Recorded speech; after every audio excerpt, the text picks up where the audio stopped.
So today, our classic. It's a modern classic. A modern classic, yeah. I guess. We got Pan's Labyrinth. Beauty. Just for anyone that has not seen it, let's. What's this all about? So, armed with only her imagination, Ophelia discovers a mysterious labyrinth and meets a faun who sets her on a path to saving herself and her ailing mother. Okay, so I don't remember. Is Pan his name, or is that Spanish for fawn?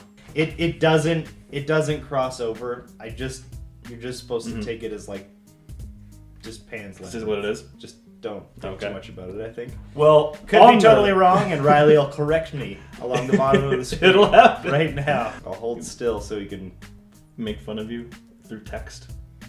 Good. I like this. Okay. So on the note of the name Pan, obviously, so we gotta find a similar title. So Pan's Labyrinth are for our classic, and our crapstick is just Pan.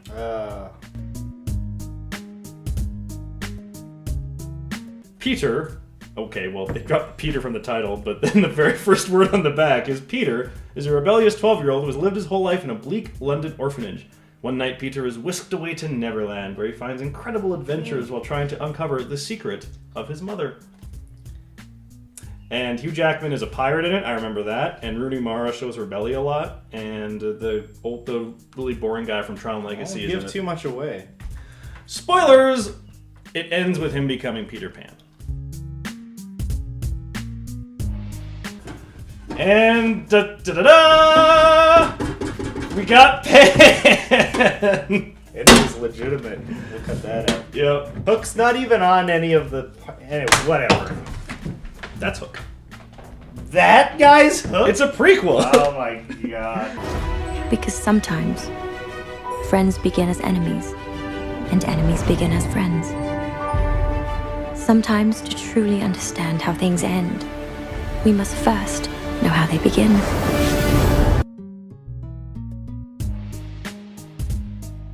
Alright, so we just had a wonderful movie-going experience. So wonderful that we decided to upgrade beverages to something a little stronger. Oh, yeah. Okay, so I guess let's start off with you, because I'd seen this before, and I had a higher opinion of it than most of the time, and you'd never seen it before, and we're big Krabby Pants the whole time. So I was a very big Krabby Pants the whole time. Usually you can pick out little glimmers of things that you like in a movie. I didn't really like... You didn't get anything. I didn't... Some even cute though it was shit in this Sean movie. Powell, I didn't even like the music very much. What? The music is fucking lovely.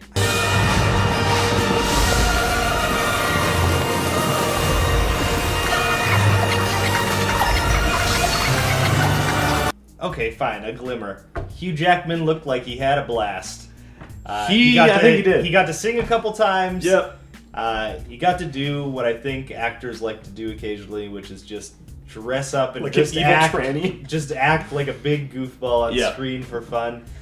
And he looked like he had fun. Nobody else had a performance. I think it's generous even calling the little Pan guy's performance a performance. These things they expect me to do, I can't do them, Hook. I've tried. I can't do the things, so I can't be the one. He did not have the chops to be carrying this movie. But I mean, at the same time, I think, and again, I'll say off the bat, I kind of like this movie. I think it's an underrated flick. I don't think it's a crapstick, but I can see why people hate it. I do get it. His performance is flat. It's a flat Peter Pan. How much of that I would blame on the kid and how much I would blame on how that role was written, I don't know, because again, like all prequels, the ultimate prequel problem, we're seeing a character before he's anything like the character we like. It's a Peter Pan that doesn't fly, doesn't believe in fairies, he's a little shithead, so it's like, you don't enjoy being around him at all, and he's kind of just always whiny and complaining and a douchebag. He kept waiting for the defense here. Well, I'm saying, like, as an actor, how else was he supposed to perform that? I thought it was not a well-written role. I think he did okay in that crappy role. Even as the crappy role was written, I just thought he was bad at getting lines out of his mouth, which that's a big thing about what an actor does in the talkies. You have to be able to spit the words out. Holy pooty! Didn't enjoy him. Okay. Didn't enjoy the very white tiger lily. This is the whitest tiger lily that's ever existed. Everything about it was so goofy. Just yeah, the whole orphanage stuff at the beginning. Fun. That's not why it's fun, Riley. It is. Stop. See, when you have these arguments, you're trying to. I can hear it in your head. You're trying to convince yourself as much as me. No, you always say that. Every time I like a movie that you really hate, you say you're trying to convince yourself why you like it. Sometimes you just like something that's goofy and reminds you of some childhood fantasies. That's fair. And for me, That's fair. a kid, it'd be like, I want to go on a magical flying pirate boat ride to a crazy world with flying fucking birds. I would, but not like this. It was written, when you return, you'd unite our people against the pirates. Mind if I cut in? Bad movies will always be defined like either you're an interesting mess or you're a boring mess. And interesting messes I always rate higher because sometimes an interesting mess is more exciting to me than an Oscar bait movie. It does exactly what you expect. And this one, it's like, for better or for worse, it took some chances, like with the Nirvana shit. Yeah, I guess I will say I can appreciate that. I think what happened is they sat down to make this movie and they said, okay, all the remakes coming out, they're all dark. Everything's dark lately. Yeah. We're not doing that. No. But I do think that they went too far on the other side. They got polarized. Yeah. They flipped over to the other side, and there are parts that remind me of Speed It's very Racer. much not dark. No. But it's Very very colorful. much too goofy. This is still a lot harder than it looks! Yeah! We're sailing now! It was funny, the pop songs they put in there the two times. Yeah. Let's talk about that the pop seemed songs. kind of forced.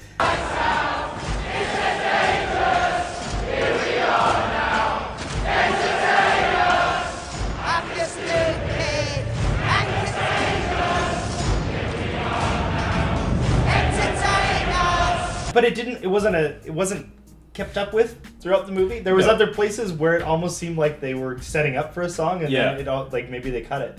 And those kinds of weird bits were like, if you're gonna do that, you should commit to it the whole time. Like you're saying, I like the songs because they're just so jarring and stupid. It's just like, who the fuck's idea was this in this movie to have them sing Nirvana? It's so fascinating and dumb. But if it happened 5 times, I think people would have gotten into it. Here we are now!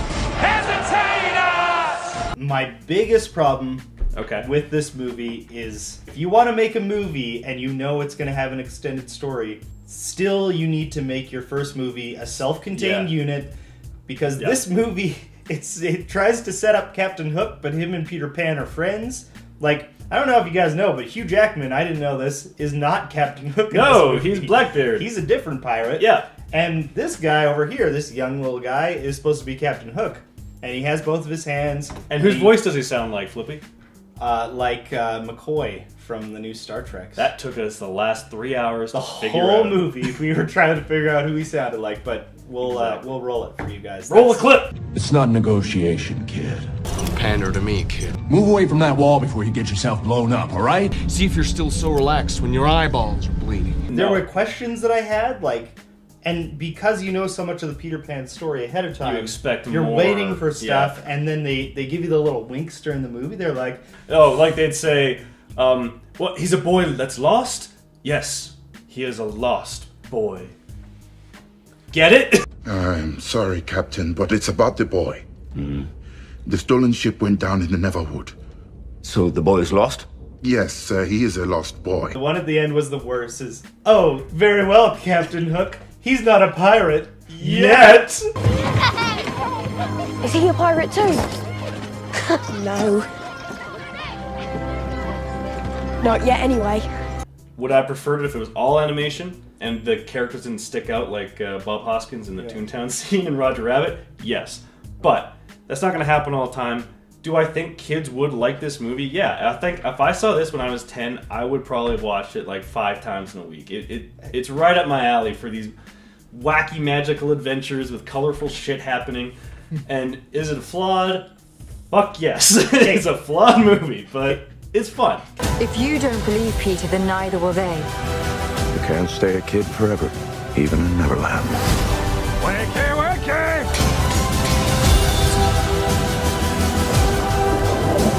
Now kneel. I will never bow to you. Okay, so then I guess at the end, we'll say, does it deserve the status of a crapstick? Flippy. Yeah, definitely. Keep this over in the crapstick column. Don't recommend it to anybody. Riley's going to recommend it to you, so you can just do that if you like. Well, okay, yeah. I do not think it deserves the title of crapstick. Maybe the title of like a really good-natured swing and a miss. That makes it sound any better.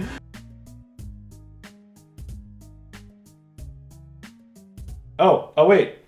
I thought of a pun. Oh, I missed it. No. I'm not going to critically pan this film.